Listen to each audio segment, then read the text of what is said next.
সকল নাগরিকের আইনি সহায়তা পাওয়ার অধিকার রয়েছে বলে জানিয়েছেন প্রধানমন্ত্রী তারেক রহমান। অর্থাভাবে কেউ যাতে এ থেকে বঞ্চিত না হন সেদিকে সরকার বিশেষ নজর দেবে বলেও জানান তিনি। সকালে রাজধানীতে আইনগত সহায়তা দিবসের আলোচনায় এসব কথা বলেন সরকার প্রধান। তানজিদ ভুঁইয়ার প্রতিবেদন। মঙ্গলবার সকালে রাজধানীর শাহবাগে শহীদ আবু সাঈদ ইন্টারন্যাশনাল কনভেনশন সেন্টারে জাতীয় আইনগত সহায়তা দিবসের আলোচনা সভায় যোগ দেন প্রধানমন্ত্রী তারেক রহমান।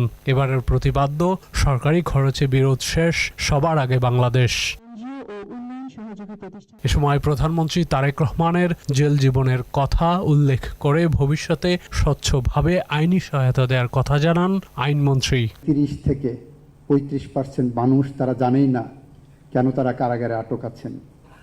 এটা আমাদের মাননীয় প্রধানমন্ত্রীর কোনো পুস্তিকা পড়ে কথা বলা না, এটা তার জীবন থেকে শিক্ষা নিয়ে কথা বলা। 18 মাস জেল খেটেছিলেন উনি। পরে প্রধানমন্ত্রী তারেক রহমান বলেন, প্রতিটি নাগরিকের আইনি সহায়তা পাওয়া নাগরিক এবং গণতান্ত্রিক অধিকার। যে রাষ্ট্রে আইনের শাসন, ন্যায় বিচার এবং মানবাধিকার নেই, সেই দেশ কখনোই একটি গণতান্ত্রিক মানবিক রাষ্ট্র হতে পারে না বা হয়ে উঠতে পারে না।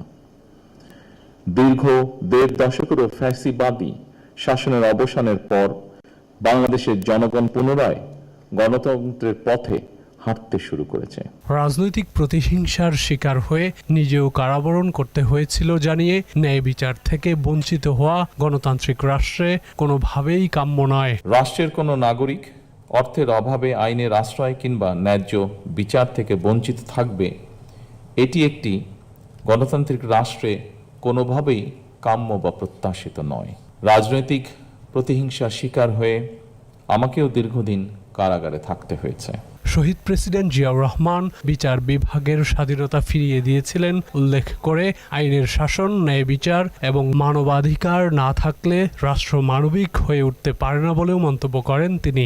একজন মানুষও যাতে অর্থের অভাবে অ্যাক্সেস টু জাস্টিস থেকে বঞ্চিত না হয়, সেই লক্ষ্যকে সামনে রেখে সরকার লিগ্যাল এইড কর্মসূচি অব্যাহত রেখেছে। দেশের প্রতিটি মানুষের পাশে রাষ্ট্র রয়েছে এমন বিশ্বাস স্থাপনের মাধ্যমে একটি ন্যায়ভিত্তিক মানবিক রাষ্ট্র গড়ে তোলার আহ্বান জানান প্রধানমন্ত্রী। প্রতিটি মানুষের মনে এমন বিশ্বাস থাকতে হবে যে জনগণের যে কোনো প্রয়োজনে রাষ্ট্র তাদের পাশে রয়েছে। তানজিদ ভুঁইয়া, মোহনা সংবাদ, ঢাকা। বঞ্চিত